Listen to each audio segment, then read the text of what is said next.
So having a fourth child came totally unexpectedly, and once we got over that initial shock, we went for a normal 12-week ultrasound.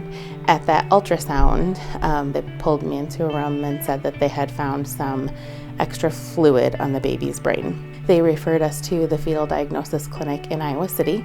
After our first appointment at the fetal diagnosis clinic, they came in after the ultrasound, and it's a pretty stark room, and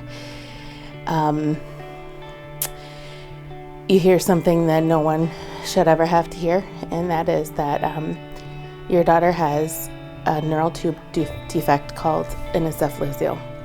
And it's essentially a hole that developed in the baby's back of the skull. Most babies only live a few days, a few hours, if they survive delivery at all. If for some reason they survive past that, they basically live in a vegetative state. So Emlynn was born February 16th at the University of Iowa, and I heard her cry, and I'll never forget the minute that happened, because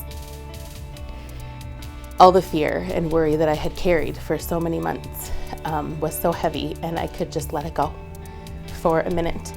And there's so much relief. Day 3 of life, she had a shunt placement. When she was 15 days old, she had a second surgery that repaired the encephalocele. And so they removed the extra sac filled with fluid. Fortunately, hers was filled with fluid only and not brain tissue.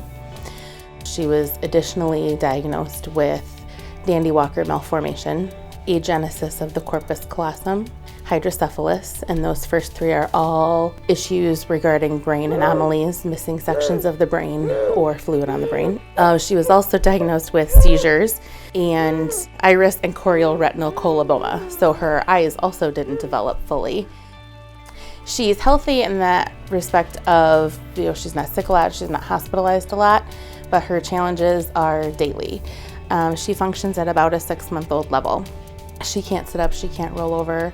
She still struggles with seizures, and they ebb and flow. Sometimes she has multiple a week, sometimes we go weeks without them. Every night I put her to bed and I just ask for one more day. And for the first couple years, and even still, sometimes I'm worried to open the door because I don't know if she's going to be alive. Her brain isn't formed like anyone else's. At any given point, it could stop sending signals to the rest of her body to stop breathing, to stop beating her heart. I don't think that fear will ever go away. It will always be here. I think it makes us probably love the time that we have together more. Not every day is a good day, but I think it's brought us closer. I think it's changed our perspective on life. Yeah. And seeing you makes us happy every day, huh? We're all happy and glad that she's still here with us, and hope for many, many more years. When Emlynn was young, even still it happens, but when she was young especially, the only thing that would calm her down is Mickey. For whatever reason, whenever she was losing her mind, if you turned on Mickey, that did it. And so it only made sense to go see Mickey. And so the trip to Disney was born. Mickey and Goofy, they were there our first morning, and the first one we saw was Mickey, and we got up there, and just the way that she looked at him was with absolute joy. It was almost like her eyes were saying, "Mickey, is that really you?" Like, she was just so happy to be there, and I was like, this is exactly where we were supposed to be. Honestly, this day at Give Kids the World is easily as good as going to Disney. They're so accommodating, and they're so thoughtful, and they really just want your experience to be perfect from sunup till sundown. They have a few rides there that are accessible, and so Emlynn had never been on a ride before, and we got to actually strap her into rides, and she loved it. We'd have never known. We'd have never seen that reaction, that she loves that stuff so much, if we'd have never taken this trip. This was an incredible experience for all of us, not just Emlynn.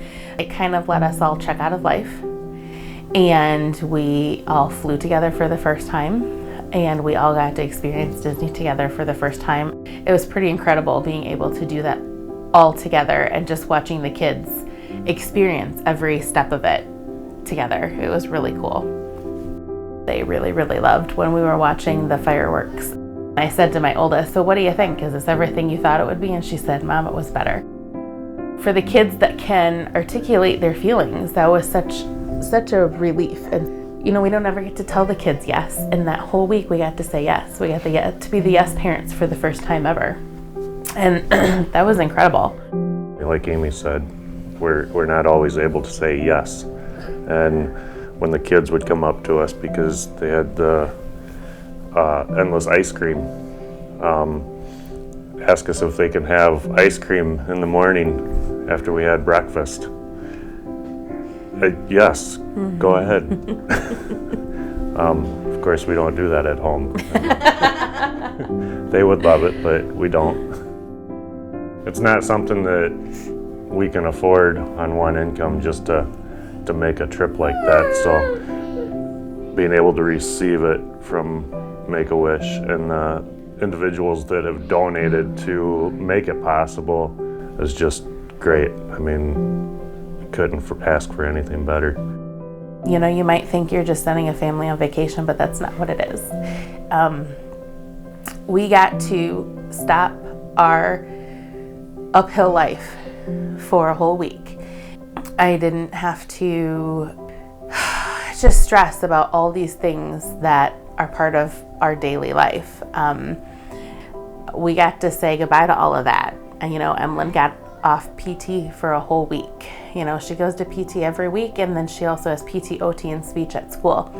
And she works hard, and she leaves those sessions exhausted. For a whole week, we didn't have to drive her that hard. She just got to be a kid. She just got to have fun and enjoy being around people and laugh and smile and soak it all in. And so having donors that continue to give to this organization makes that difference. It allows these families to check out for a period of time and just enjoy each other and not everything that goes with it.